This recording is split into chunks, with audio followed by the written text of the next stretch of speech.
kan ku tilalpatan kan ke ipenang lalpa fakang fakro ka onay song fakro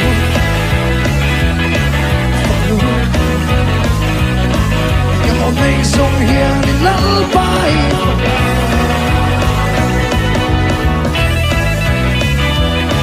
lalpatan pangan chalay ni race what I hear ni lalpay fakang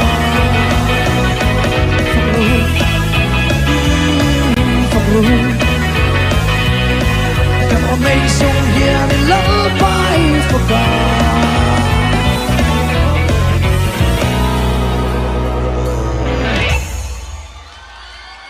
Hello bé.